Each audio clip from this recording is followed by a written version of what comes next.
The experience that you give your customers can absolutely make or break the buying or selling experience. So in this video, I'm going to actually break down something that just happened to me and my wife today when we went out shopping.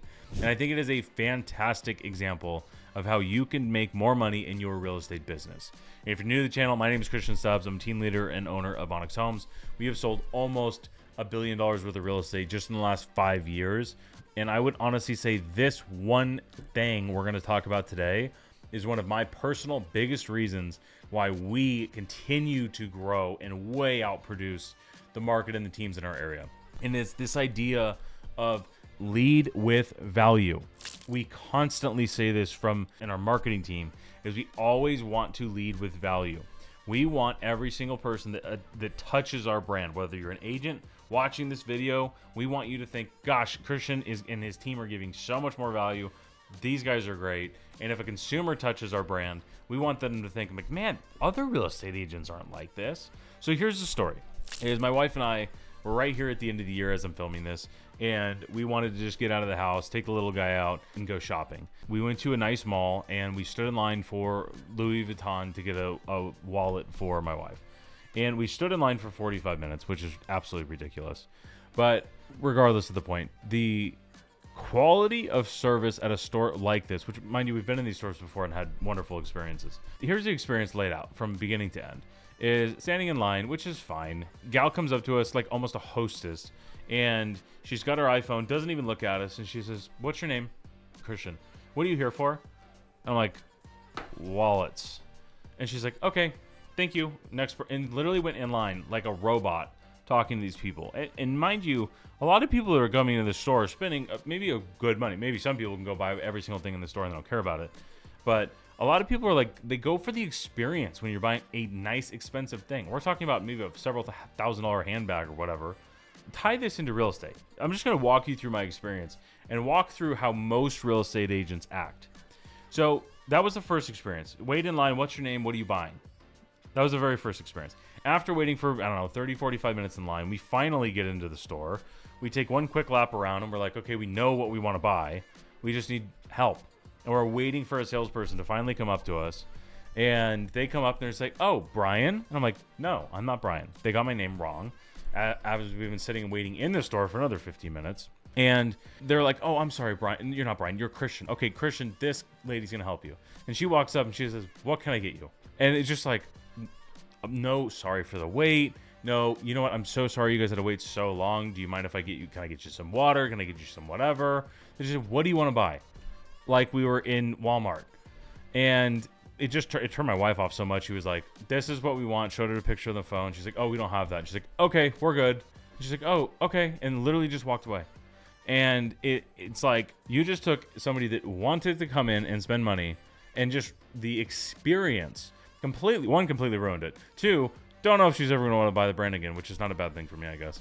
But completely besides the point. But the experience for that one store those two salespeople that we dealt with, maybe three, completely ruined our perception of that brand. And that is how finicky, one, your brand is. But that is how important it is to always be on and make sure everything you put out there is presenting yourself in a way that you would want your customers to perceive you. I was at the same exact mall a couple of weeks ago shopping for Christmas, and I was with my sister-in-law, and we walked into a store, and somebody saw me when I walked up. He was like, "Oh, I follow you on Instagram." And I make content for both real estate agents like you and for consumers to generate leads for our agents. So I assumed he was not a real estate agent because he was working in a store. And I was like, "Oh, thanks. I appreciate the support." And he's like, "Yeah, honestly, your content is so helpful. Like, I'd love to buy a home one day. I really like to watch like everything you talk about on doing it and all the stuff going on in Orange County. I appreciate it. Keep making it. It's good stuff." And like, what a difference. And the reason that I say that is because I didn't know who this guy was, but he had been watching our stuff and he found us valuable. One, he recognized me, which is obviously great, but he saw me and he was like, "Hey, that guy has provided value to me in the past." And the likelihood of somebody doing business like that, doing business with us in the future, is incredibly high. Now imagine if I would have treated him the same way I was treated in this other store. You would have immediately gone to, "Oh, this guy provided value, but he's a dick. I do not want to do business with that type of person." And this happens all the time in real estate. Think about this. You're hungover, you're at an open house, you put up 2 signs, you showed up 5 minutes late, and you're sitting there scrolling on your phone because you cannot wait for 3:59 to come up fast enough so that you can go back home and do whatever you do. And a customer walks in and you have to you got to get up, and you're just not on. And that person that walks in, maybe they're not buying that house, but like they are just waiting to run into a salesperson. I use this example all of the time, especially with open houses, because it's very real. Is every customer that does not have a signed agreement with an agent is walking around bumping into one agent after the next, waiting to run into a salesperson who is going to give them a reason to hire them. And most agents not only do not give a good enough reason for anybody to want to hire them, but they are just waiting to be at the right place at the right time. And a lot of agents are actually turning people off by their sales process. Think about this for a second. If you want to get access to our sales process, I shared our entire thing inside of our start to finish community. It is totally free to join. Just get in there, check out the sales masterclass. It is a full breakdown of exactly what we do at our team that has led to almost $1 billion in sales. We're going to hit $1 billion this year for sure in sales. So if you want that free access, go ahead and click link. It's going to be down in the description below. But anyway, a lot of agents' sales process are totally turning people off. Let's make the comparison to walk into Louis Vuitton versus how most agents operate. If a lead pops up, what is the first thing a lot of agents will ask? Is like, are they qualified? And they're going to ask, have you talked to a lender? Let's go ahead and walk through one of the most popular things that used to, I hope nobody's teaching us anymore, used to be taught to realtors. Is called LP Mama. Location, where are you looking to move? Price, what's your budget? M, what's your motivation to move? LPMA, do you have an agent? Have you got pre-approved for a loan? Okay, cool, let's go set an appointment.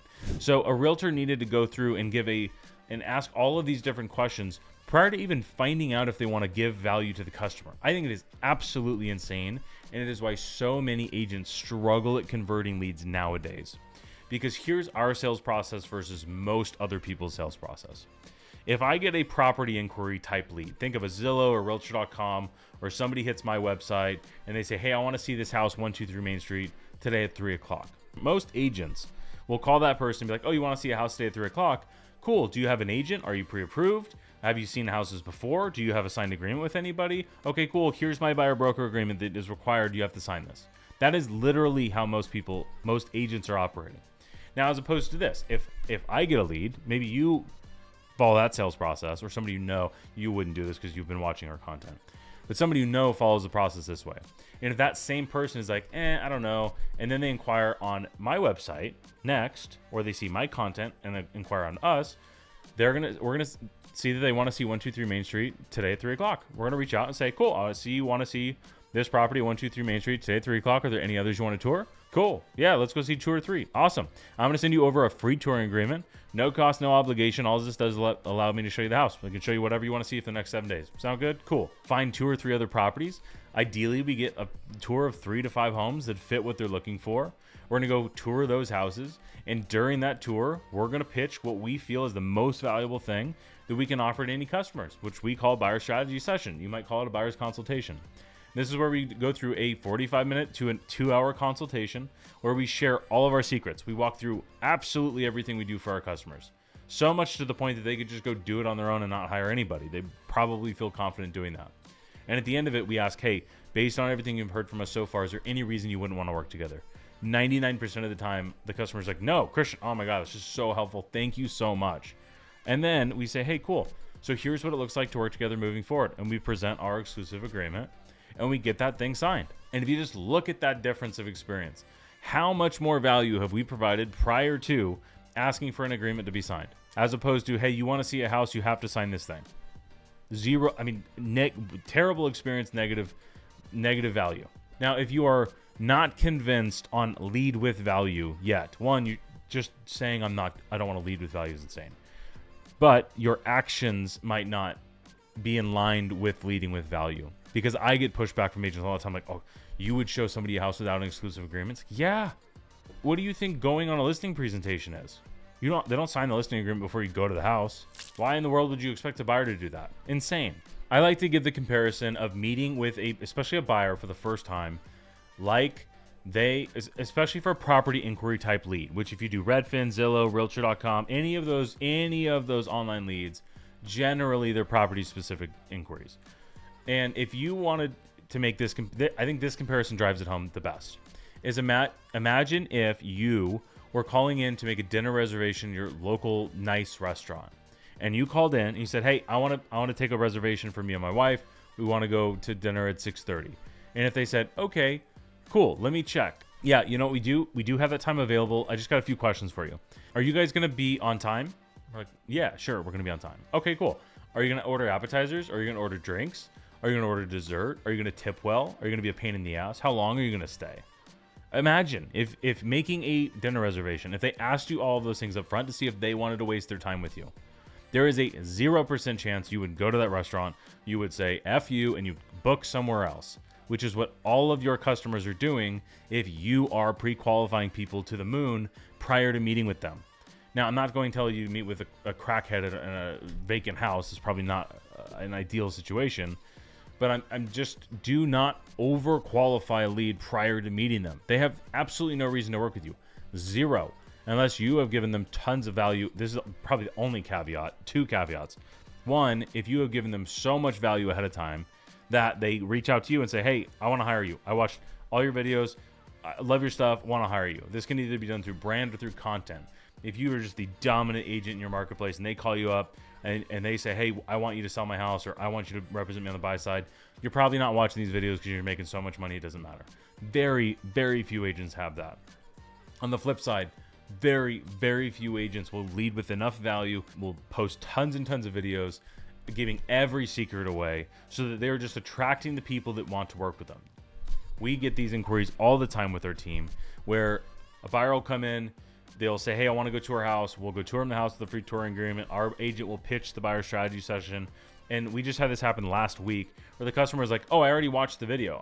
Christian's hour-long video, I watched it. I'm good. Where do I sign?" Because the only thing that I don't do in the video on YouTube is obviously ask them to sign the agreement. I say that if you're working with one of our agents, the next thing would be to sign an agreement to work together. And that is how bought in that customer was before they ever met us. And that is the whole point of lead with value. Your sales process should lead with value. Your advertising and your marketing should be leading with value. The reason that I make this type of content is that here's my call to action. If you're an agent in Southern California and you want to work with the best team that's growing and has tremendous opportunities for their agents, I assume that if you watch this, you find value from it, you will be more likely to be a good fit for our team, and two, more likely to join. And if you are, link is going to be down below for you to do that as well too. Go to joinonyxhomes.com, check out everything we offer. And if you're in another area, join the school community because you get all the same good stuff. So we had this experience today. Honestly, it was a terrible experience, but I think it was a really good learning opportunity about why leading with value is so important and always being on as a salesperson in your company. Because that salesperson lost a sale very easily, but the company took a brand hit today. And not that it matters. Like Louis, they're going to be fine. They're worth bajillions of dollars. They're going to be fine. But if that happens enough over a long enough period of time and they give bad experiences over and over and over, guess what happens to the brand over time? It starts to go down, starts to deteriorate. We start go shopping somewhere else. If everybody starts shopping somewhere else, that is how companies go downhill very, very fast, is by tarnishing reputation and brand. So anyway, I wanted to share this with you. Like the video, subscribe, and I'll see you in the next one.